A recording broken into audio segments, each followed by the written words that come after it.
Alors, Actes chapitre 1, versets 1 à 8. Théophile, j'ai parlé dans mon premier livre de tout ce que Jésus a commencé à faire et d'enseigner dès le commencement, jusqu'au jour où il fut enlevé au ciel, après avoir donné ses ordres par le Saint-Esprit aux apôtres qu'il avait choisis. Après qu'il eut souffert, il leur apparut vivant et il leur en donna plusieurs preuves. Il y a d'autres traductions qui disent des preuves convaincantes, se montrant à eux pendant 40 jours et parlant des choses qui le concernent, qui concernent le royaume de Dieu. Comme il se trouvait avec eux, il leur recommanda de ne pas s'éloigner de Jérusalem, mais d'attendre ce que le Père avait promis, ce que je vous ai annoncé, leur dit-il. Car Jean a baptisé d'eau, mais vous, dans peu de jours, vous serez baptisés du Saint-Esprit. Alors les apôtres réunis lui demandèrent, Seigneur, est-ce en ce temps que tu rétabliras le royaume d'Israël ?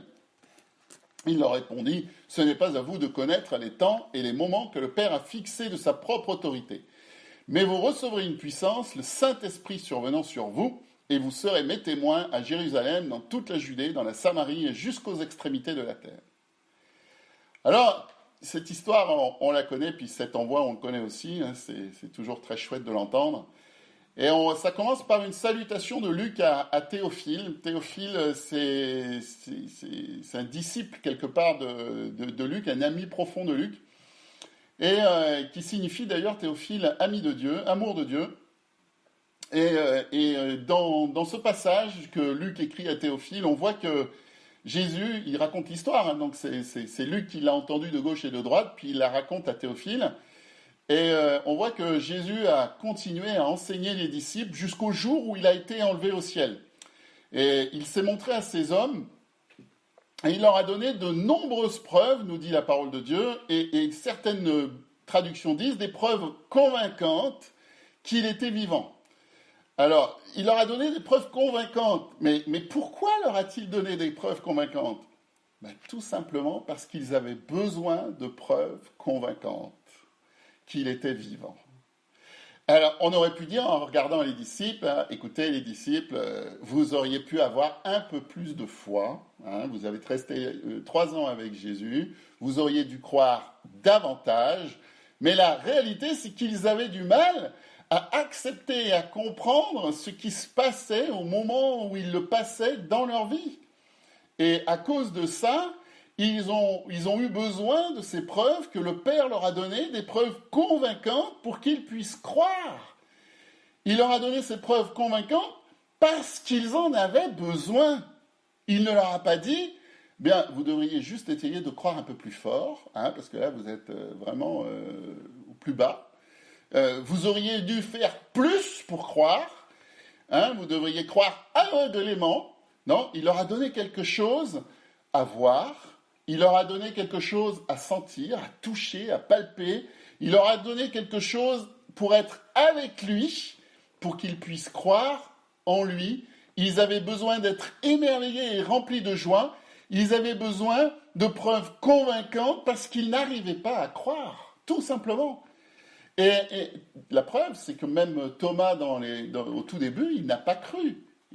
Mais même, on dit de Thomas, il n'a pas cru. Mais même les autres disciples n'ont pas cru.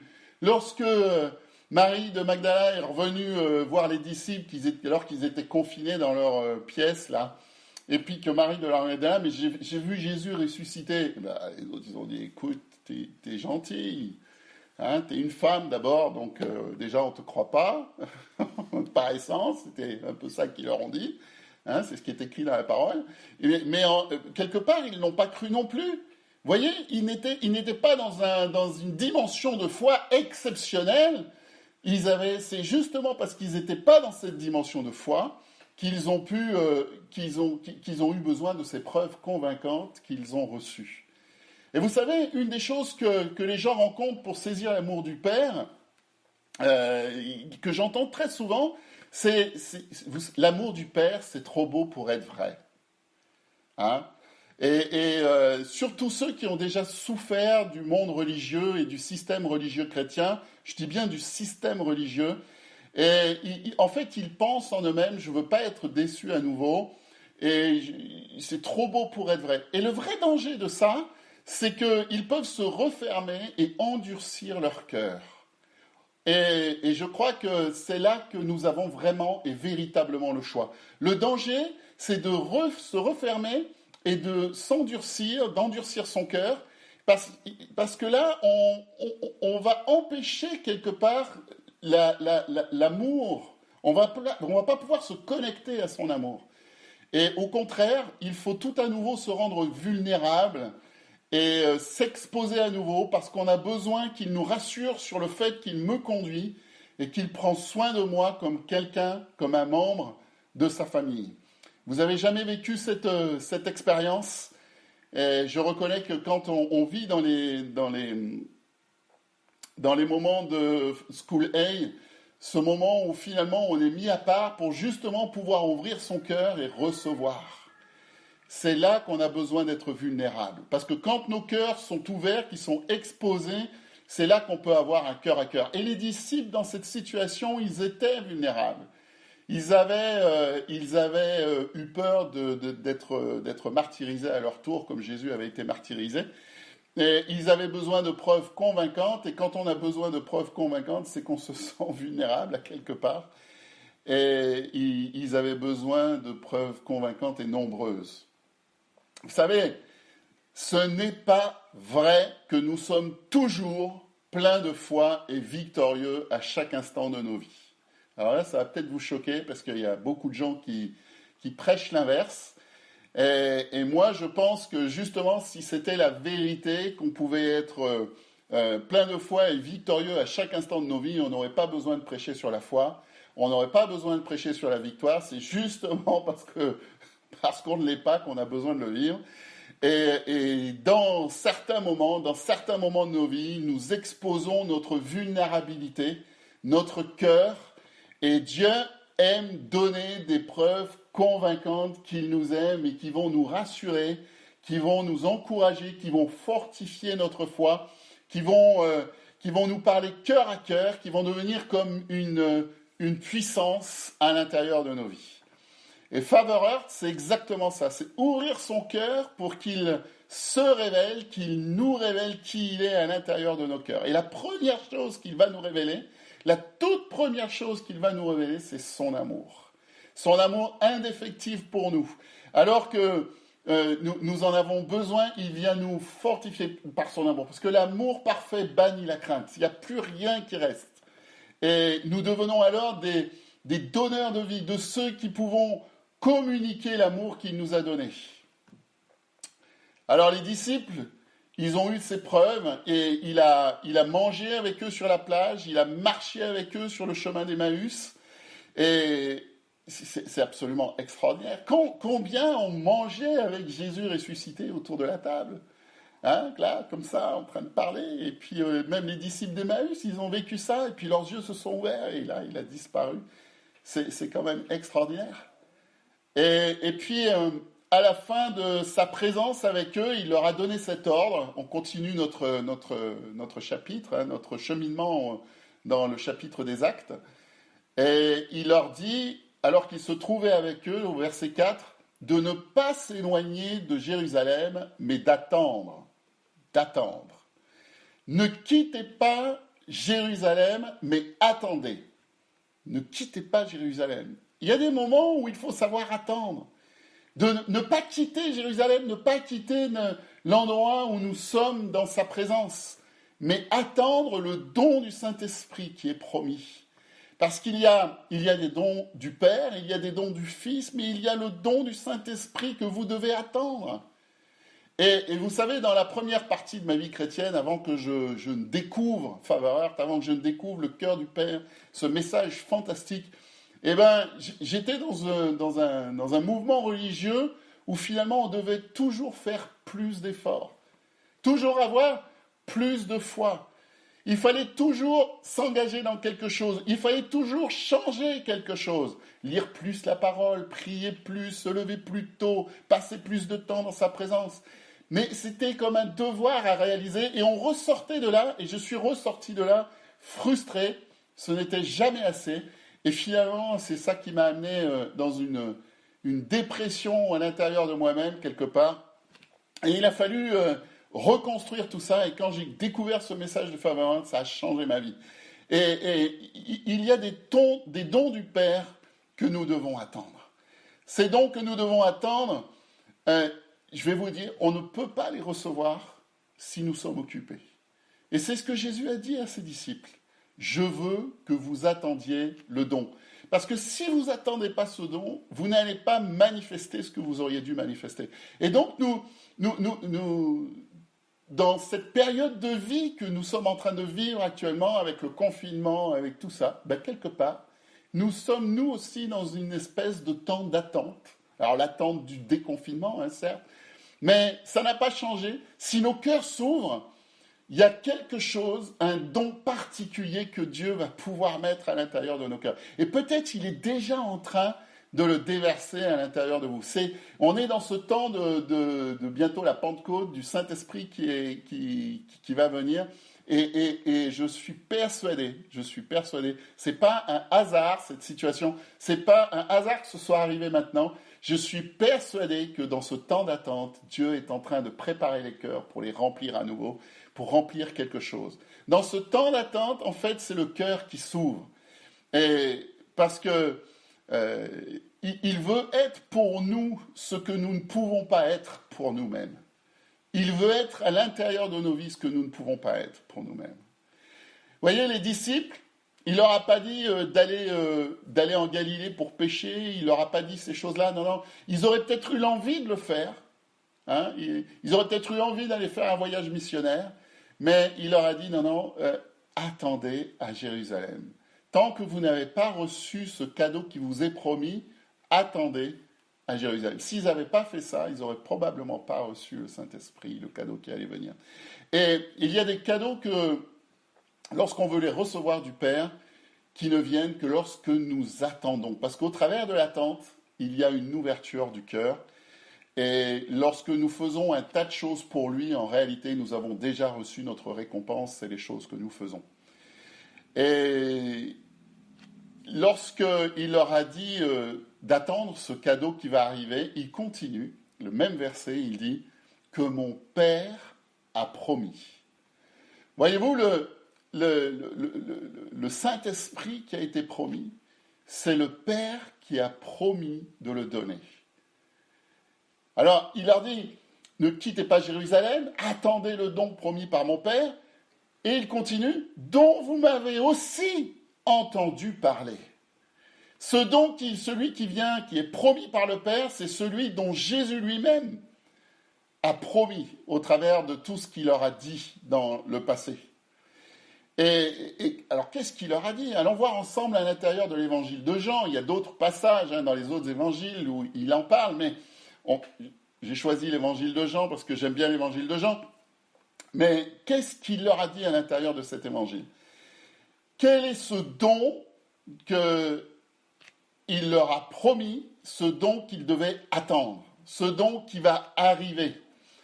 Alors, je vais changer un peu les mots, mais dans Jean 15, 26, il leur dit « Quand sera venu le don », alors évidemment, le second 21 ou le Louis II nous dit « Quand sera venu le consolateur », mais le consolateur, on sait déjà que c'est le don qui va venir. Donc, quand ce don va venir, quand je vous l'enverrai de la part du Père. Je vous l'enverrai de la part du Père. Il parle d'un don qui va arriver, que Jésus va envoyer, puisque c'est Jésus qui parle, d'accord ? Je vous l'enverrai de la part du Père. Le don qu'il envoie, c'est en fait celui du Père. C'est extraordinaire, j'avais jamais découvert ça. Jésus est le coursier qui l'amène à la personne, mais le don qu'il envoie, il vient du Père. C'est absolument extraordinaire. Et comme Jésus lui-même, si vous vous rappelez, dans Jean 5,30, a été envoyé par le Père, et bien là, le Saint-Esprit promis a été lui aussi envoyé par le Père, et Jésus nous l'envoie. Alléluia. Et en poursuivant au verset 26, il dit « l'Esprit de vérité qui vient du Père ». C'est ça que le don qui vient du Père, c'est l'Esprit de vérité. C'est ce don du Saint-Esprit qui a été donné par Jésus et qui vient du Père à l'intérieur de nos vies. Il y a des cadeaux que l'Esprit nous donne dans cette période, et ces cadeaux, que Dieu va mettre à l'intérieur de vos vies viennent en réalité du Père. Ils viennent du cœur du Père et ils nous sont donnés à nous personnellement. C'est pas donné à la multitude et puis chacun vient servir. C'est donné à nous chacun personnellement. Ce sont des cadeaux adaptés à notre personne et au temps pour le temps duquel nous vivons. Vous savez, il y a 2 moments dans l'année qu'en général tous les gens aiment bien, enfin normalement ils aiment bien. En tous les cas, tous les enfants ils aiment, c'est Noël et leur anniversaire. Pourquoi ? Parce qu'il y a des cadeaux. Vous aimez ça ? Et donc, quand on reçoit un cadeau, vous avez déjà remarqué que quand on reçoit le cadeau de 20 ans, on ne s'intéresse plus à celui du cadeau de 15 ans. Il y a un écart qui fait que ça ne nous correspond plus. Et il n'y a rien de tel qu'un cadeau qui nous correspond pour le temps où nous en avons besoin. Et il y a toujours un petit moment d'attente avant le cadeau. Hein. Sinon, ça perd un peu son magique, son effet magique. Et en réalité, si la personne a bien travaillé son cadeau, si elle a vraiment vu qui vous êtes, si elle a vraiment compris qui vous êtes, elle se dit, si je donne ce cadeau, je sais qu'il va savoir que je l'aime. Parce qu'il va lui correspondre. Il va savoir que j'y ai réfléchi, que j'ai mis mon cœur dedans pour que ça lui corresponde parfaitement et maintenant. Et c'est exactement le genre de cadeau que le Père vous fait à cet instant. Alléluia. Et c'est pas... Vous savez, il y a des cadeaux qui sont des cartes, on met de l'argent dessus, puis on donne la carte. Alors, je n'ai pas dit que c'était pas bien d'avoir une carte comme ça, j'en ai déjà reçu et j'ai fortement apprécié de pouvoir m'acheter ce que je voulais, mais c'est pas une carte impersonnelle. C'est un cadeau particulier que le Père nous donne et c'est à chacun très spécifique. Il va nous donner un cadeau qui est spécifique. Et Jésus dit, attendez ce don. Ce don vient du Père. Ce don dont Jésus a parlé, c'est celui dont il dit qu'il nous aime. Lorsqu'il nous fait un don, ce don n'est pas seulement le reflet de sa compréhension de qui nous sommes, parce qu'il provient de lui et il nous connaît parfaitement, mais c'est aussi un reflet de qui il est pour nous, à l'intérieur de nous. Et c'est le genre de cadeau qu'il fait. Et Jésus dit à ses disciples, attendez ce don, ce cadeau promis par le Père. Et pour l'instant, ils ne comprennent pas vraiment ce qu'est le don. Ils ne savent pas ce que c'est que ce cadeau. Mais il leur a dit d'attendre ce don. Et parfois, nous devons attendre, nous aussi, sans comprendre. Il y a des dons que le Seigneur nous donne en ce moment même, et il y a des dons qu'il nous faut encore attendre, parce que tout simplement, il y a dans le temps d'attente une ouverture de cœur pour pouvoir le recevoir. Et nous sommes dans une période actuellement où nous avons ralenti nos vies. Et nous sommes dans une période où nous pouvons faire des pauses pour recevoir.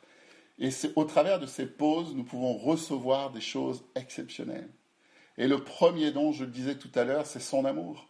Romains 5,5, or l'espérance ne trompe pas, parce que l'amour de Dieu est répandu dans nos cœurs par le Saint-Esprit qui nous a été donné.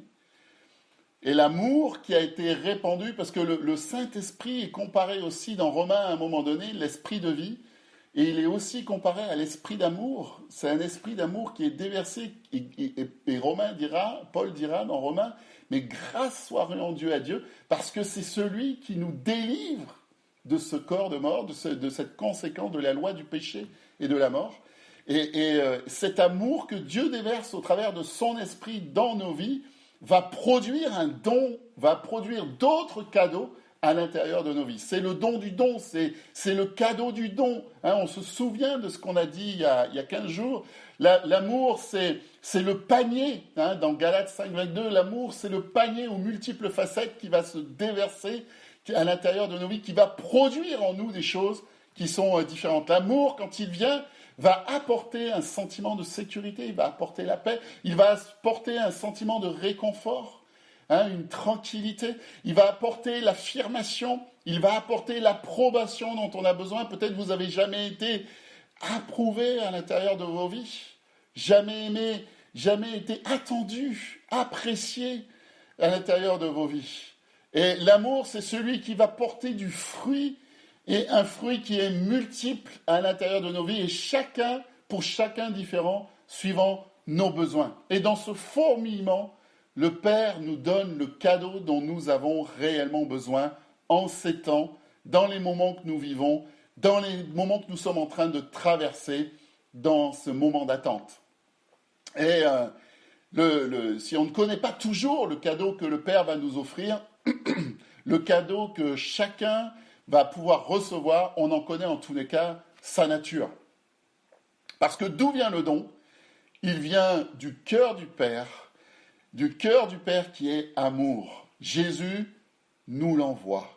C'est écrit, Jésus nous l'envoie. Le don qu'il nous envoie n'est pas un objet ou une chose, quelque chose qu'on va pouvoir mettre sur le mur, qu'on va pouvoir regarder, qu'on va pouvoir toucher. Le don qu'il nous envoie, c'est une personne.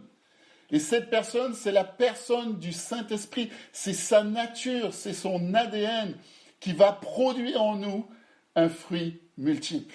Alléluia. Jean 14, 16 nous dit, « Et moi, je prierai le Père, et il vous donnera un autre consolateur, afin qu'il demeure éternellement avec vous. » Je prierai le Père. Il va vous faire un don, et ce don est avec vous pour toujours. Le cadeau que le Père nous donne n'est pas un de ces cadeaux qui s'usent. Voyez-vous, on achète des choses dans le monde courant et on dit acheter chinois, acheter 2 fois. Hein, je ne sais pas si vous avez déjà fait cette expérience, ça s'use ou alors ça tombe en panne. Mais ça devient obsolète, hein, c'est à la mode, c'est moderne, il faut un upgrade. Mais le cadeau que Dieu nous donne, c'est une personne, il n'y a pas besoin d'upgrade, c'est son amour lui-même à l'intérieur de nos vies, c'est notre lien avec le donateur. Alléluia, waouh! Et il prend de Jésus et il nous l'annonce. Regardez, Jean chapitre 16, verset 15. On va démarrer un peu plus tôt, on va démarrer au verset 13. Quand le consolateur sera venu, donc c'est toujours le don dont il est en train de parler, l'esprit de vérité, hein, parce que l'amour est vrai, il vous conduira dans toute la vérité, car il ne parlera pas de lui-même, mais il dira tout ce qu'il aura entendu, et il vous l'annoncera les choses à venir. Il me glorifiera parce qu'il prendra de ce qui est à moi et vous l'annoncera. Tout ce que le Père a est à moi, et c'est pourquoi j'ai dit qu'il prend de ce qui est à moi et qu'il vous l'annonce. Déjà, il y a une chose qui me frappe, c'est que ce don me glorifiera sur la terre. Voyez-vous, le don, il recevra de moi, c'est le Père qui parle, d'accord ? Et il vous le révélera, d'accord? C'est Jésus qui parle, pardon. Et parce que ce n'est pas nos œuvres qui peuvent glorifier Dieu. Il n'y a que les œuvres de Dieu qui peuvent glorifier Dieu. Il n'y a que les choses qui viennent de Dieu qui peuvent glorifier Dieu. Et ce n'est pas nos forces. Ce n'est pas le fait d'avoir fait 3 chapitres de plus dans la lecture de ce matin. Ce n'est pas le fait d'avoir jeûné pendant 40 jours qui va faire qu'on va pouvoir glorifier Dieu. C'est pas ça. C'est pas ça. C'est ce qui est de Dieu en nous qui va glorifier Dieu. Et un aspect de la nature du don est de prendre et d'annoncer, c'est ce que nous dit ce verset, ce qui est à Jésus. Le don, il va le recevoir de Jésus, il va le prendre de Jésus, et il est écrit qu'il va nous le révéler. Il n'y a rien de plus beau que l'amour qui est révélé à l'intérieur de nos cœurs. Et c'est exactement ce que Derek Prince a vécu. Lorsque, arrivé à la fin de sa vie, après 50 ans de prédication, il va dire, j'avais 3 prédications sur le Père, et finalement, je ne connaissais pas le Père. Il lui a été révélé. Il a eu une révélation dans son cœur. Le Saint-Esprit a pris de Jésus et lui a révélé dans son cœur ce qu'était le Père. Et là, il parlait aux disciples, bien sûr, dans ce verset de Jean 14. Mais c'est vrai pour nous aussi. Aujourd'hui encore, il nous parle de la nature de ce don. Il va prendre de Jésus ce qu'est à Jésus, de ce que fait Jésus, de tout ce que Jésus a, et il va nous le révéler à l'intérieur de nos cœurs. Et tout ce qu'il apporte, vous comprenez bien que ce n'est pas instantané, ça va prendre toute une vie et plus encore. Et bien sûr, il y a des choses qui nous sont révélées et qui nous semblent instantanées. Mais il y a eu une préparation que nous n'avons peut-être pas vue, comme quand on a été sauvé. Quand on a été sauvé, on a l'impression que ça s'est fait là, comme ça. Oui, c'est vrai, on est passé de la mort à la vie. Mais la préparation, on ne l'a peut-être pas vue. Certains me racontent qu'ils ont fait des voyages et ils ont vu des choses au travers de la fenêtre de leur taxi. Hein? Il y en a qui nous écoutent et qui se reconnaissent dans ce que je suis en train de dire. Mais il y a eu une préparation. Le Saint-Esprit m'a révélé que j'avais été purifié par le sang de l'agneau, que j'étais libéré, que j'étais libre, que j'étais un fils comme Jésus nous a libérés et nous a libérés au travers de son sacrifice sur la croix. Il aime juste nous apporter ce qui est à Jésus, le Saint-Esprit, et nous le révéler. C'est comme un système de livraison de tout ce qui est à Jésus. C'est un Amazon de tout ce qui est à Jésus à l'intérieur de nos vies. Tout ce qu'il nous révèle dans nos cœurs, il le prend de Jésus, c'est ce qu'il nous dit. Et les choses qu'il nous apporte sont pour chacun très différentes. Ce n'est pas là de la théologie, ce sont des choses que Jésus a spécifiquement pour moi. C'est adapté au temps et aux circonstances, pour toi aussi. Et c'est un don qui continue de donner sans arrêt. C'est un don, c'est une source, c'est le don des dons, c'est la source des dons. Alléluia, c'est la corne d'abondance de ce qui est en train de se passer à l'intérieur de nos vies. C'est un cadeau qui continue de donner et qui donne sans cesse. L'amour est sans cesse. L'amour continue sans cesse. C'est pas seulement lorsque l'on a été sauvé. Et c'est une des choses qui est importante qu'il nous apporte, c'est que le Père nous aime. Alléluia. Et qu'est-ce que Jésus dit encore à propos de ce don?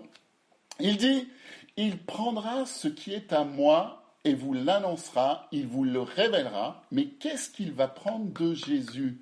Et il continue en disant, et je pense que c'est volontairement placé là, juste après, il dit, tout ce qui appartient au Père m'appartient.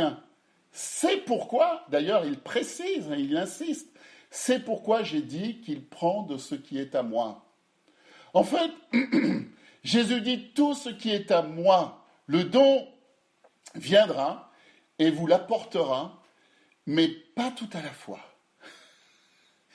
Et il dira, les choses qui sont à moi, en fait, qu'il va prendre de moi, je les ai reçues du Père et elles m'appartiennent. Ainsi, tout ce qui vous a touché dans votre vie, du fait du Saint-Esprit, est venu du Père par Jésus. Alléluia. Et tout ce que vous avez vécu de Jésus-Christ est en réalité du Père. Alléluia. Chaque don, chaque cadeau parfait qui vient du ciel est en fait du Père des Lumières. Alléluia. C'est absolument merveilleux. Chaque don dont nous faisons l'expérience par l'Esprit de Dieu vient du Christ lui-même, qui vient du Père lui-même. Est-ce que vous saisissez ça? Le Père a partagé avec son Fils tout ce qui lui appartient. Et il a fait en sorte que toutes ces choses nous appartiennent à nous aussi. De quoi as-tu besoin ce matin? De quoi as-tu besoin ce matin? Le Saint-Esprit te le donne. Il le prend de Jésus parce que Jésus a tout reçu du Père. C'est comme s'il le recevait du Père lui-même pour toi. Alléluia. Et ce cadeau est bien réel pour nous. Tout ce qui est au Père m'appartient. Alléluia. Et c'est exactement ce que ce cadeau fait à l'intérieur de nos cœurs. Il nous apporte les choses de Jésus. Il nous les révèle. Il les fait venir du cœur du Père pour nous les révéler. Et maintenant, nous pouvons comprendre ce qu'il dit. Il nous le révèle pour que nous puissions comprendre, non avec notre intelligence, mais pour que nous puissions les comprendre de cœur à cœur avec lui. Que nous puissions devenir ce que nous sommes en lui. Vous savez, Carole a fait un témoignage il y a une semaine et un peu plus, alors qu'on était en train de préparer la venue de Marc la semaine dernière. Et on s'était entraîné à faire la traduction instantanée avec Zoom. Et à la fin du moment avec Marc avait raccroché, on a eu un petit moment d'échange avec Carole. Je vais la mettre mal à l'aise, j'espère qu'elle le sera. J'espère que... Elle n'a pas mis sa caméra, non? Et elle a dit quelque chose qui m'a frappé. Elle a dit, mais Marc, on voit qu'il vit ce qu'il dit. Voyez-vous, ça a été révélé pour que Marc ait pu devenir ce qu'il est aujourd'hui. Et il faut que pour chacun de nous, ça puisse être vrai.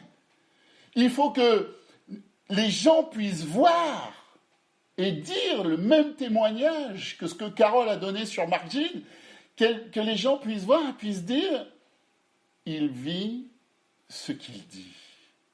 Alléluia.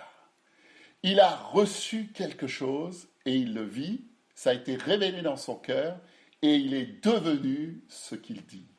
Il est ce qu'il dit.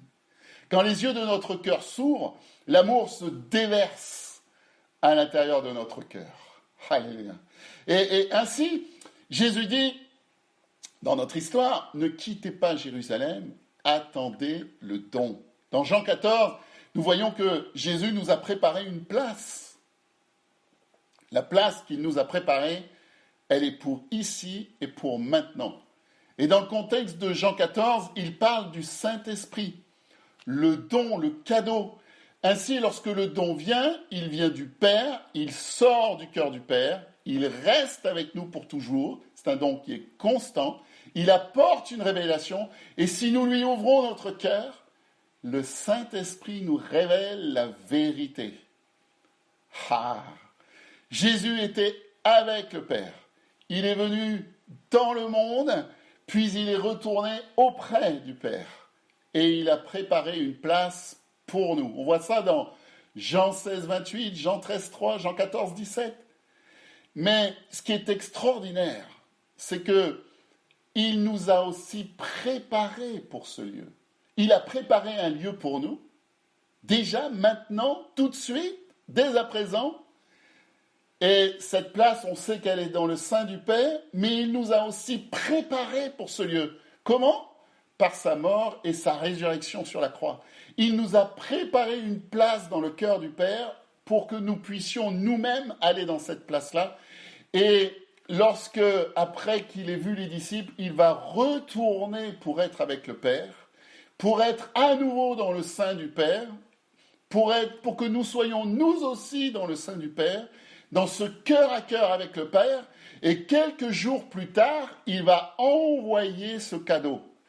Et quand ce don arrive à l'intérieur de nos vies, qu'est-ce qui se passe? Jésus dit, si quelqu'un m'aime, il gardera ma parole, mon Père l'aimera, nous viendrons à lui et nous ferons notre demeure chez lui. Voyez-vous, c'est ça qui est extraordinaire. Nous sommes déjà dans le sein du Père, le Père nous aime, mais Jésus et le Père feront notre demeure, donc leur demeure, en nous. Nous portons en nous la Trinité, pas seulement le Saint-Esprit. Nous portons en nous la Trinité, le Saint-Esprit, le Père et le Fils. Donc quand le don arrive, l'Esprit de Dieu vient et il permet au Fils et à l'Esprit de venir et de s'installer à l'intérieur de notre cœur. Ça fait partie du don. Alléluia. Et dans notre histoire de Actes, alors que Jésus parle de ce don, les disciples vont demander à Jésus, mais ils vont lui dire, mais vas-tu restaurer le royaume d'Israël? Moi, je trouve que cette question, elle revient sans arrêt. On voit que les deux disciples qui étaient sur la route d'Emmaüs, ils ont dit à Luc, nous pensions qu'il allait délivrer Israël. Encore une fois. Et ils fonctionnent avec leur intelligence. Ça fait 40 jours, ça fait près de 40 jours que Jésus est en train de leur parler du royaume de Dieu et ils en sont encore à penser avec leur intelligence que le royaume de Dieu c'est un royaume physique et la restauration du royaume physique d'Israël dans le monde. Ils en sont encore là. Voyez-vous, on peut avoir entendu parler, même Jésus à l'intérieur de nos cœurs, tant que nous n'avons pas la révélation, tant que nous n'avons pas reçu le don qui nous révèle, eh bien on passe à côté parce qu'on continue de fonctionner avec notre intelligence. Et c'est exactement pareil pour nous. Alors il leur répond, ce n'est pas à vous de connaître les temps et les moments que le Père a fixés de sa propre autorité. Et c'est Jésus lui-même qui s'adresse aux disciples et qui leur dit, il ne vous appartient pas de connaître l'heure et la date. Il y a des choses que nous ne devons pas savoir. Il ne nous est pas utile de savoir. Quelque part, ce que Jésus dit aussi au travers de cette phrase, c'est « Il y a beaucoup de choses que je peux vous enseigner, mais vous n'êtes pas encore prêts à les entendre. » Dieu ne nous montre pas les temps et les dates parce que ce n'est pas bon pour nous de savoir, tout simplement. Parce que Dieu est amour, il ne cherche pas à nous frustrer, il cherche tout simplement à dire, bon ben là, ce n'est pas le moment de savoir. Et ce n'est pas à nous, parfois, de connaître ce qui a été fixé de sa propre autorité. Donc, lorsque Jésus pose cette... c'est pas Jésus qui pose, c'est les disciples posent cette question. J'aime la façon dont Jésus répond. Est-ce que vous avez remarqué la façon dont Jésus répond aux questions qu'on lui pose? Les disciples posent une question sur le royaume de Dieu et le rétablissement d'Israël, et il répond un petit peu, pas tout à fait à la question que les disciples ont posée. En fait, il ne répond d'ailleurs pas à la question. Il y a donc un précédent biblique qui fait qu'on a le droit de ne pas répondre, même à des questions pertinentes. C'est pas obligé. Nous ne sommes pas obligés de répondre à des questions, à toutes les questions qui nous sont posées de la part des gens. Et ce qui est intéressant de regarder, c'est comment est-ce que Jésus répondait, lui, aux questions. En fait, vous avez remarqué qu'il est super agaçant quand on lui pose des questions. C'est extrêmement désagréable la façon dont il répond. Vous posez une question bien claire, vous attendez une réponse oui ou non, et à la place de la réponse oui ou non, vous avez une grande histoire, longue histoire, où vous vous ressentez, où vous vous reconnaissez un petit peu dans la situation, dans l'histoire. Ou alors, vous posez une question, et vous avez un dessin sur le sable. Et là, vous vous reconnaissez aussi sur les dessins dans le sable. Vous posez une question et vous avez en réponse une autre question. Vous avez remarqué ça? En fait, ce que Jésus fait, qu'est-ce qu'il fait? Il ne cherche pas à répondre à l'intelligence. Il ne cherche pas à toucher les gens dans leur intelligence. Ce qu'il essaye de faire, c'est de faire en sorte que les gens rencontrent Dieu honnêtement dans leur cœur, en vérité dans leur cœur. C'est ça qu'il cherche à faire. Parce que dans l'intelligence, il n'y a pas de vie. Mais la vie, elle est dans le cœur. Et donc, il les amène dans le domaine du cœur pour que leur cœur puisse rencontrer la vie. Et on a besoin de ça. Rappelez-vous, Pierre, lorsque il demande, mais combien de fois faut-il pardonner? 7 fois? Et puis là, Jésus, est-ce qu'il va répondre à la question? Non, il va raconter une histoire pour que Pierre puisse comprendre. Puis en fait, dans cette histoire, il dit quoi? Il dit, Pierre, mais rien à faire de cette fois. Rien à faire. C'est une question, en réalité, la réponse à ta question, elle est bien différente de la question elle-même.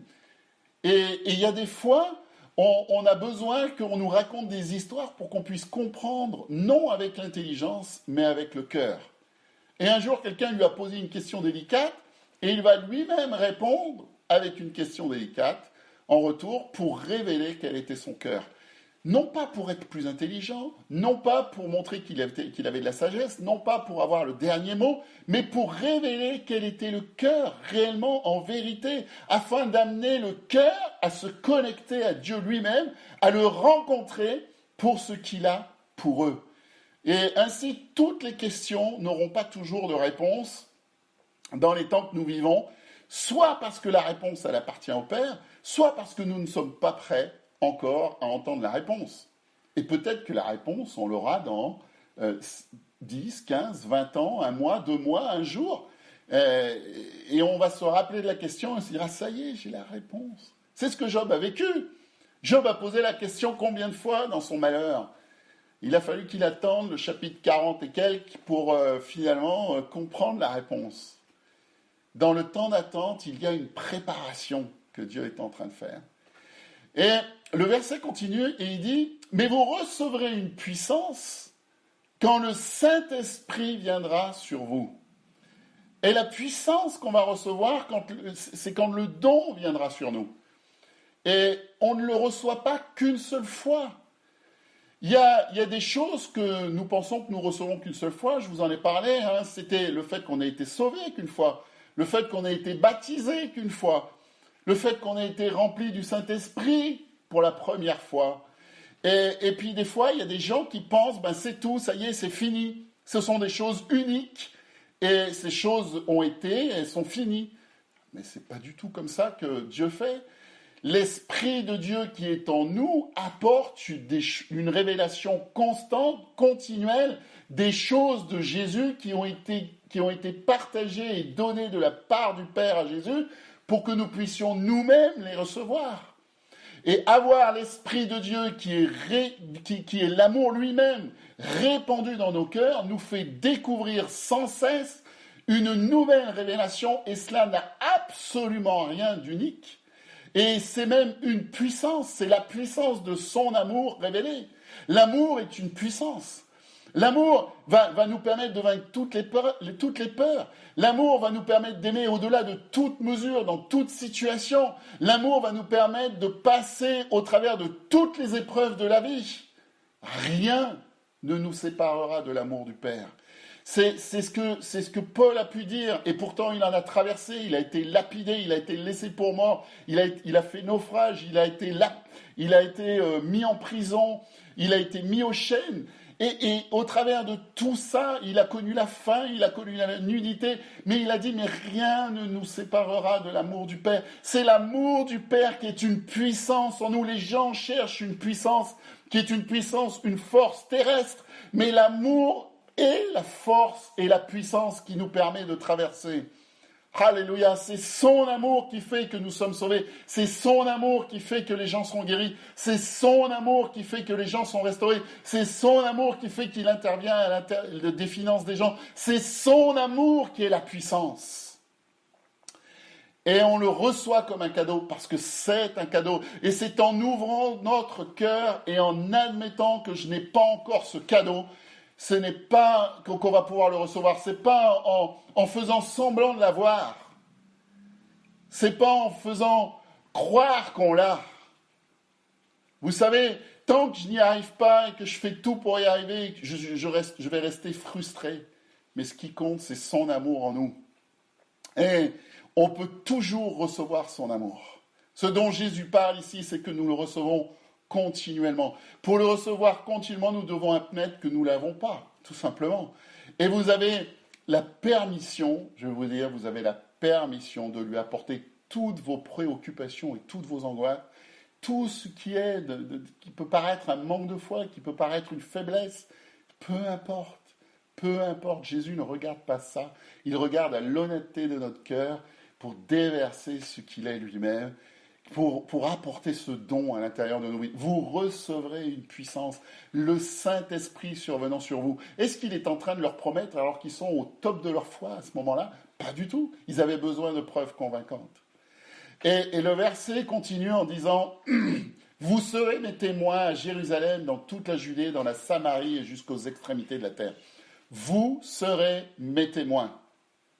Alors, ce que je ne vais surtout pas vous dire aujourd'hui, c'est d'aller et d'être un témoin. Voilà. Ou d'aller témoigner. D'aller et de témoigner. Parce que c'est quoi, par contre, un témoin? Et on va s'intéresser à savoir ce qu'est un témoin. Il y a deux aspects dans le témoin. D'abord, un témoin, il témoigne de ce qu'il a vu. Quand vous êtes au tribunal et qu'on vous demande de témoigner, il y a des témoins parfois, eh bien, les témoins, ils parlent de ce qu'ils ont vu, ils parlent de ce qu'ils ont entendu. Vous serez mes témoins. Et nous avons tous témoigné de notre conversion à un moment donné. C'est le témoignage basique de tout le monde. Et lorsqu'on s'est donné à Jésus, lorsqu'on a été converti, lorsqu'on est né de nouveau, la première chose qu'on vous dit dans une église religieuse et traditionnelle, c'est une fois que tu es sauvé, il faut que tu sois un témoin, il faut que tu parles et que tu témoignes à tout le monde. Et c'est une pression supplémentaire qui est en train de venir sur la personne, un truc à faire de plus. Je dois être un témoin maintenant et il faut que tu parles de Jésus. Et c'est ça qu'on appelait témoigner. Moi, dans ma première partie de vie chrétienne, c'était exactement ça. Et je me rappelle d'un mariage où il y avait un certain Paul qui était à table. Et c'était un mariage entre deux personnes de l'église qui étaient chrétiennes. Et puis Paul n'était pas le marié, mais il considérait comme un devoir de témoigner. Et donc, il a bassiné, mais je vous dis vraiment bassiné, les gens qui étaient en face de lui et autour de lui à la table. Je pense que dès qu'ils ont pu s'échapper, ils se sont échappés. Je ne me rappelle plus, mais moi-même qui étais chrétien, j'en avais ras-le-bol. Donc pour vous dire, il se forçait, et des fois on a été comme ça, enfin moi j'ai été comme ça, je vous le dis honnêtement. Je me rappelle on devait absolument aller distribuer des tracts à l'extérieur. Je dis pas que c'est mal, je dis pas que c'est pas bien, je dis pas que c'est pas bien de témoigner en toute occasion, comme nous dit la parole. Mais est-ce que c'est ça témoigner? Est-ce que c'est ça? On va y revenir. Et l'autre aspect du témoignage, c'était l'aspect du caractère, le comportement, notre façon de vivre. Notre façon de vivre amène une image sur Dieu ou sur l'Église ou sur le christianisme. Et vous devez être un bon témoin. Si vous n'y arrivez pas, vous êtes un mauvais témoignage. Vous devez venir à l'Église bien habillé, avec la cravate, qui est le symbole du pasteur, la cravate bien collée, et vous devez venir à l'église pour être un bon témoignage. Et donc, beaucoup d'entre nous se sont retrouvés derrière ce mot témoin, et on leur a imposé un nouveau joug supplémentaire, un joug pesant, un fardeau qui était lourd. Et on est très loin du verset de Jésus qui disait « Vous tous qui êtes fatigués et accablés, je vous donnerai du repos ». Ou alors quand il disait « Mon joug est facile et mon fardeau léger ». Et pour beaucoup d'entre nous, ce mot témoin n'a pas été un fardeau léger. Ça n'a pas non plus été un joug facile ou un fardeau léger. Et voyez-vous, se forcer à être témoin, se forcer à témoigner, se forcer à avoir un bon caractère, à avoir un bon paraître, ce sont des choses qui sont devenues un fardeau. C'était obligé de le faire. C'est comme si je devais faire quelque chose et être quelque chose que je ne suis pas. À un moment donné, ça finit par clasher. Ça n'a plus rien à voir avec nous-mêmes. Ça n'a plus rien à voir avec un joug facile et un fardeau léger dont Jésus a parlé. Et on se retrouve à quitter ce carcan évangélique, ce carcan chrétien, pour finalement découvrir ou partir de l'Église. Il y en a qui ont perdu le contact avec l'Église, il y en a qui ont abandonné au travers de dépression, il y en a qui ont été laissés de côté de la part de l'Église et de la part des frères et sœurs. C'est absolument horrible ce qu'on arrive à faire même dans le monde chrétien. Et en réalité, il faut se rappeler le contexte dans lequel ça a été dit. Nous sommes dans l'attente d'un don. Ce verset qui nous demande d'être des témoins nous parle qu'on est dans l'attente d'un don, le Saint-Esprit, une puissance qui, lorsqu'il est distribué, nous amène à être des témoins. Là, on n'est plus du tout dans la même chose. Vous attendez, vous recevez les cadeaux, le Père et le Fils font votre demeure chez vous, en nous, et en plus du cadeau, il prend de ce qui est de Jésus, qui appartenait au Père, que le Père a donné à Jésus, et il nous le révèle à l'intérieur de nos cœurs pour que ce soit en nous et que ça devienne nous, non pas notre intelligence, que ça devienne nous parce que c'est à l'intérieur de nos cœurs. Ça vient du cœur du Père à l'intérieur de notre cœur. Le tout pour qu'on soit quoi? Des témoins. C'est la nature du don, c'est de cela qu'il s'agit. Ça n'a plus rien à voir avec quelque chose à faire ou quelque chose d'être quelque chose.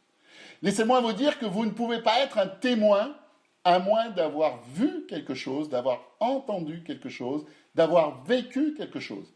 Et il ne sert strictement à rien de témoigner sur quelque chose que vous n'avez pas vu, que vous n'avez pas entendu par vous-même.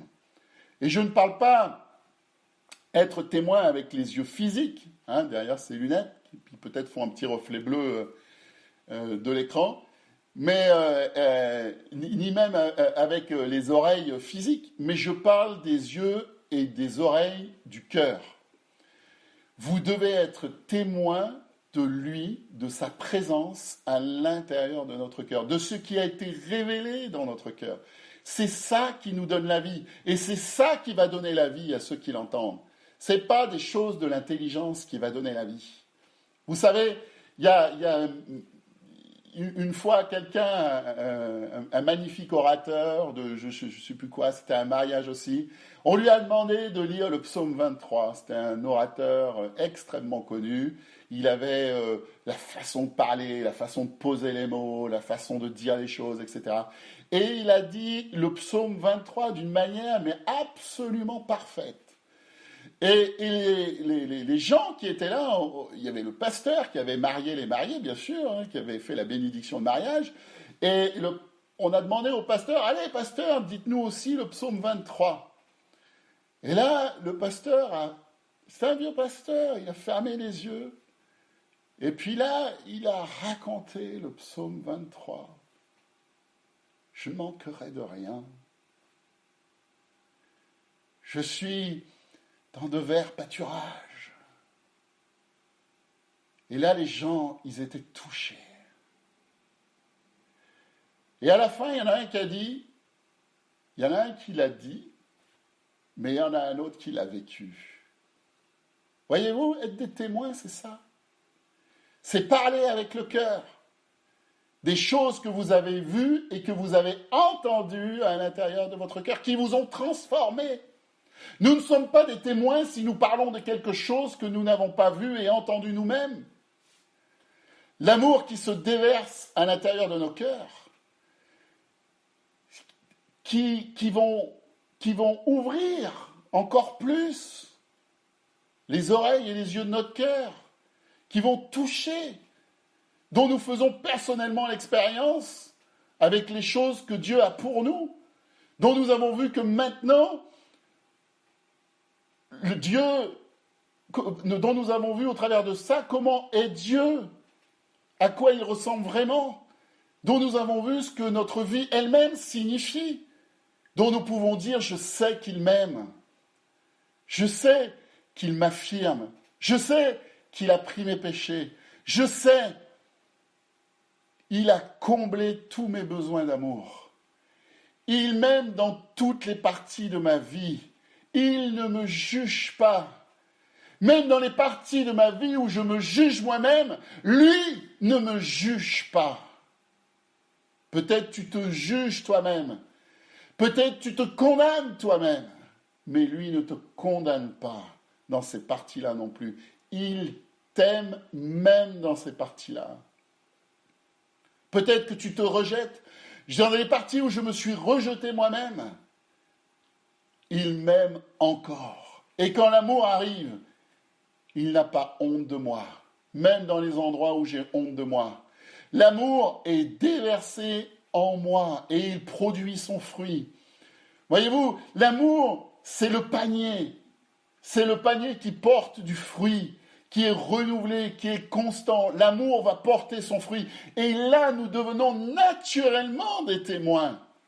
Là, nous racontons au monde non pas des choses que nous ne sommes pas, mais nous racontons des choses que nous avons vues de nos propres yeux du cœur, de notre propre cœur, de nos propres oreilles du cœur, qui nous ont été révélées. Ce n'est pas de notre propre force. Il nous suffit de vivre tout simplement. Et là, on peut vraiment être des témoins, non pas seulement en racontant, mais en étant, puisque ça nous a changés et ça nous a transformés. Vous l'avez entendu avec les yeux de votre propre cœur, ça vous a été révélé, vous êtes changés et transformés par lui. Vous pouvez partager, vous êtes de vrais témoins. Et ça continue en disant, vous serez mes témoins à Jérusalem, dans toute la Judée, dans la Samarie, jusqu'aux extrémités de la terre. Vous serez mes témoins à Tournefeuille, à Lalande, vous serez des témoins, je ne sais pas où vous habitez, mais partout où vous êtes, vous serez mes témoins à Saint-Orens, vous serez mes témoins dans votre travail, vous serez mes témoins là où vous êtes. Vous serez mes témoins parce que vous avez reçu ce cadeau, parce que ce cadeau qui a été reçu, parce que vous avez décidé d'ouvrir les yeux, de vous rendre vulnérable, d'ouvrir les yeux de votre cœur, ce cadeau a continué d'ouvrir votre cœur encore plus grand et il vous a révélé des choses parce que Jésus dira, il prend de ce qui est à moi et il vous le révèle. Et quand il vous le révèle, il vous révèle qui vous aide vraiment. Qui vous aide vraiment. Et ça vient du cœur du Père à votre cœur. Vous savez vraiment ce que vous êtes. Et on n'est pas des copies conformes. On n'est pas les uns les autres identiques les uns aux autres. Et c'est exactement ce qui se passe à l'intérieur des School A. Le but, c'est que les yeux du cœur s'ouvrent, que les gens soient étonnés, qu'ils puissent dire, comme les disciples ont dit, « Je ne peux pas croire que c'est vrai ». Et c'est un des signes même du début de la révélation. C'est de croire, mais non, mais c'est pas possible. Pourtant, c'est vrai. Cet amour est vrai. Cette façon de voir l'évangile est véritable. C'est la véritable façon de voir l'évangile. C'est voir le Dieu véritable qui est amour. Et dans les actes, vous savez, on voit que, je crois que c'est au chapitre 17, mais Pierre et Jean, non, c'est plutôt que ça. Pierre et Jean sont à la porte du temple qu'on appelle la Belle, où il y a le boiteux. Vous vous souvenez de cette histoire? Il y a un boiteux qui est là, qui leur fait l'aumône, et puis Pierre dit, mais ce n'est pas de l'argent ou de l'or que je possède, que je peux te donner, hein, j'ai rien moi-même, mais ce que j'ai. Il n'a pas parlé de quelque chose que les autres ont. Il n'a pas parlé de ce que Jésus avait. Il n'a pas parlé de ce que le Saint-Esprit avait. Il a dit, ce que j'ai, je te le donne. Au nom de Jésus-Christ de Nazareth, lève-toi et marche. Et voyez-vous, parce qu'il avait quelque chose qu'il a pu communiquer à cet homme, qu'il a pu lui-même donner à cet homme, ils ont eu des ennuis parce qu'ils avaient guéri un homme du fait d'être boiteux. Ils ont été amenés devant le Sanhédrin et ils ont dû s'expliquer devant le Sanhédrin, qui était la cour de justice de l'époque, les justices religieuses, et les ayant appelés. Donc le Sanhédrin appelle Pierre et Jean et il leur défendirent absolument de parler et d'enseigner au nom de Jésus. Voilà, ça c'est l'ordre qu'ils ont reçu. Et la réponse de Pierre et Jean, on la connaît, mais arrêtons-nous 2 secondes. Et Pierre et Jean vont dire, mais jugez s'il est juste devant Dieu de vous obéir plutôt qu'à Dieu. Mais le plus beau de la réponse est juste après, quand ils continuent et qu'ils disent, car nous ne pouvons pas ne pas parler de ce que nous avons vu et entendu. Nous ne pouvons pas ne pas parler de ce que nous avons vu et entendu. Nous ne pouvons pas nous empêcher d'être ce que nous sommes dans notre nouvelle nature. Nous ne pouvons pas nous empêcher d'être amour nous-mêmes et de déverser l'amour que nous avons reçu sur les autres. Nous ne pouvons pas nous empêcher de raconter ce qu'est cet amour et les révélations que cet amour nous donne à chaque instant. Nous ne pouvons pas nous en empêcher. Nous partageons simplement ce que nous sommes avec d'autres personnes qui ont vu et entendu parce que les yeux du cœur ont été ouverts et ils ont reçu eux-mêmes une puissance. Ça a été là un témoignage qui n'est pas un lourd fardeau. Ce n'est pas un témoignage forcé. Et c'est ce que nous invitons lorsque les gens sont dans la School A, c'est de ne pas parler des enseignements parce que le but n'est pas de combler l'intelligence, mais de parler de ce qu'ils ont vécu à l'intérieur de leur cœur, parce que c'est là des perles qu'ils ont reçues. Et voyez-vous, les perles, nous dit la parole de Dieu, faites attention de ne pas les donner aux pourceaux. Hein, il ne faut pas, de peur qu'elles ne soient piétinées, qu'ils les foulent dans la boue et qu'ils soient piétinés. Mais les perles, ça se partage avec des gens qui ont le cœur qui est ouvert aussi. Parce que c'est lorsque le cœur était ouvert que nous avons reçu ce cadeau. Et c'est lorsque leur cœur est ouvert qu'ils peuvent eux-mêmes recevoir ce cadeau, ce don que le Saint-Esprit va faire à l'intérieur de leur cœur. Et c'est seulement là. Et parfois, il y a un délai. Parce que vous avez vu et entendu, mais eux, ils ne vont pas forcément être prêts à recevoir et à entendre immédiatement. Et il faut leur donner que quand le cœur est ouvert. Ça me rappelle cette missionnaire. J'aime énormément cette missionnaire. Vous avez probablement déjà entendu l'histoire. Elle part et elle a reçu de Dieu qu'elle devait être en mission dans ce pays. Et elle est, je crois, institutrice ou quelque chose comme ça. Et donc, elle est là dans ce pays. Et puis, bien sûr, comme elle est missionnaire, elle est partie pour être missionnaire institutrice dans ce pays. La première chose qu'elle fait, c'est qu'elle témoigne à l'intérieur de l'école dans laquelle elle est. Et puis, elle témoigne, elle y va franco. Elle témoigne, elle fait les choses, hein, elle fait, d'accord. Et la directrice la convoque et lui dit « Stop, si tu veux rester avec nous, tu arrêtes. » Alors là, elle ne comprend pas, elle va voir Dieu, elle dit, mais je croyais que tu m'avais demandé d'être missionnaire, et donc un missionnaire c'est là pour témoigner, et je ne comprends pas. Et Dieu lui dit, mais reste tranquille, parce qu'elle pensait rentrer au pays, reste tranquille. Et finalement, elle va rester un certain nombre d'années, si mes souvenirs sont bons, c'est 2-3 ans, et elle va rester dans ce pays, et puis elle va vivre avec tous ces gens sans jamais témoigner. Et là, on arrive à la fin des 3 ans, elle va retourner au pays, et la directrice vient la voir, c'est peu de temps avant qu'elle s'en aille, et la directrice lui dit, écoute, on aimerait te faire un cadeau, tu as été exceptionnel, vraiment ton attitude était extraordinaire, tu as été encourageante. On aimerait te faire un cadeau, tous, là, toute l'équipe, tous les parents, les enfants que tu as eus, on aimerait te faire un cadeau. Qu'est-ce qui te ferait plaisir? Et là, la missionnaire, elle va dire, mais je voudrais avoir le droit de témoigner pendant 10 minutes, raconter mon témoignage. Et les gens ont été touchés par ce qu'elle avait vécu et ce qu'elle avait communiqué. Elle vivait la chose en elle. C'est ça qui compte. C'est ça qui compte. Vous savez, si les gens ne veulent pas vous entendre, abandonnez. Vous leur avez parlé une fois, n'insistez pas. Parler une deuxième fois ne changera rien. Il faut que leur cœur soit ouvert. Il y en a qui, eux, par contre, sont intéressés d'entendre ce que vous avez vu et entendu, parce qu'ils ont le cœur ouvert. Ne forçons pas les autres. Nous n'allons pas installer le royaume de Dieu par la force.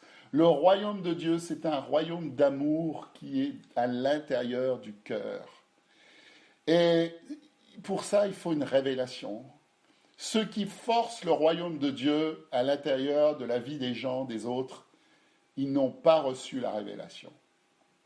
Mais quand nous parlons avec notre cœur de ce que nous avons vu et entendu, quand nous étions dans sa présence, quand nous parlons de ce que nous avons vu avec lui, de ce qu'il a fait en nous, de la présence du Fils, de la présence du Saint-Esprit, de son amour pour nous, de la façon dont il gère notre vie, de la façon dont chaque instant il est en train de nous apporter quelque chose de plus,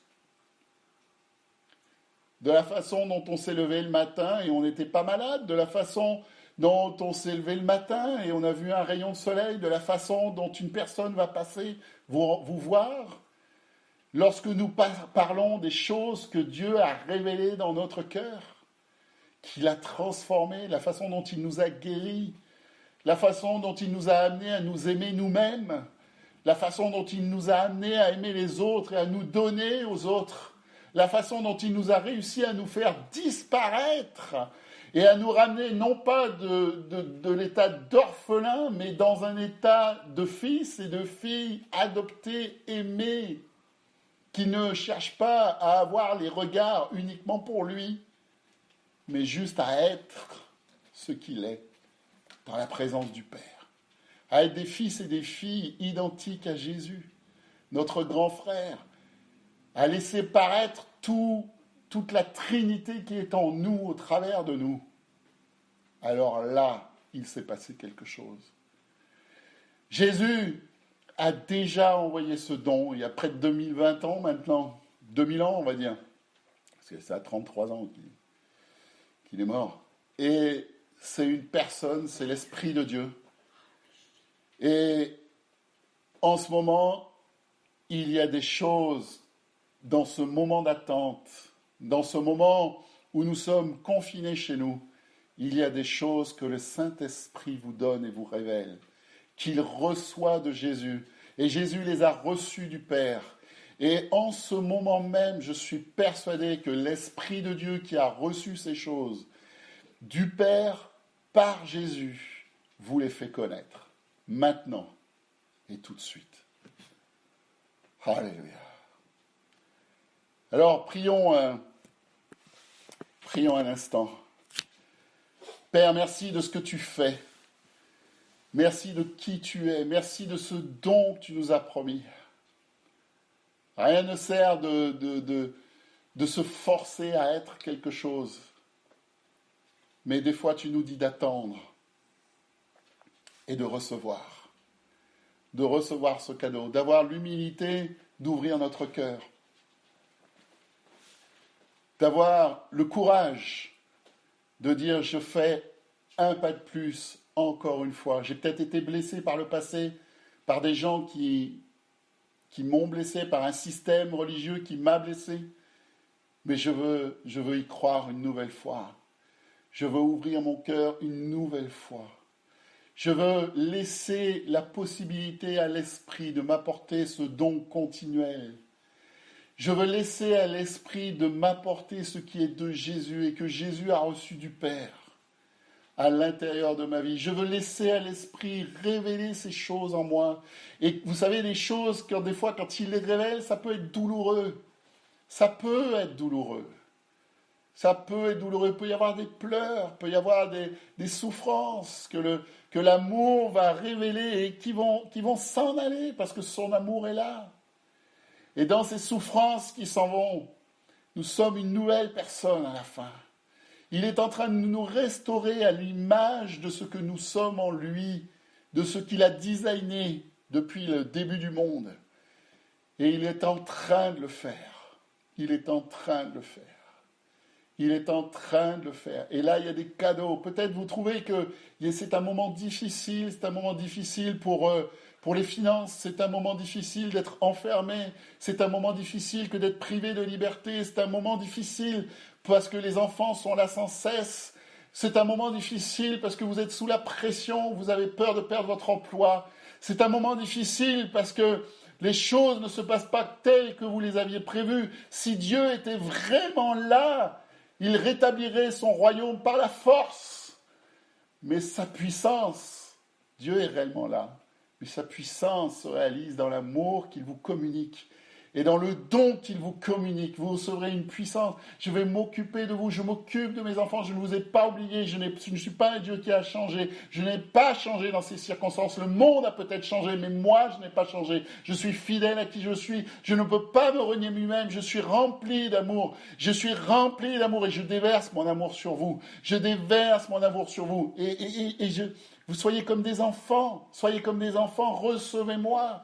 Celui qui ne se met pas comme un enfant n'est pas capable de me recevoir, il n'est pas capable de me voir changer et transformer sa vie. Recevez-moi comme des enfants. N'ayez crainte, parce que l'amour parfait bannit la crainte. Et dans l'amour que je déverse sur vous, il y a tout l'aspect du fruit de l'esprit qui vient. La paix, la joie, la bonté, la bénignité, la douceur, la maîtrise de soi, toutes ces choses-là viennent. C'est des dons du don. C'est les dons du don à l'intérieur de vos vies qui font ce que vous êtes. Alléluia. Alléluia. Que sa sagesse vienne en vous. Que vous puissiez être guéris du passé. Guéris des choses qui vous ont fait souffrir. transformer pour être des témoins partout où vous êtes, sans vous forcer. Sans vous forcer, il suffit juste d'être ce que vous êtes, sans vous forcer. Alléluia. Par toute la terre, là où vous êtes. Waouh. Waouh. Merci, papa. Merci, papa.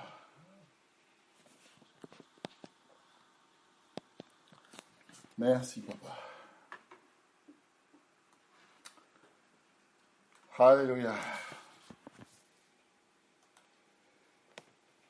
Waouh. Ça fait du bien, hein? Ça fait du bien, sa parole. Ça fait du bien. Gloire à Dieu. Recevez le Saint-Esprit. Recevez le Saint-Esprit. Recevez le Saint-Esprit. Recevez le Saint-Esprit. Des fois, il est derrière, comme il a été pour Marie de Magdala. Des fois, il est derrière. Et on l'attend devant. Des fois, il est devant. Des fois, il est sur le côté. Pourquoi pas dessus ou dessous? Peu importe. Recevez le Saint-Esprit. Recevez le Saint-Esprit. Laissez-le parler à vos cœurs. Écoutez ce qu'il vous dit. Écoutez cette révélation dont vous avez besoin.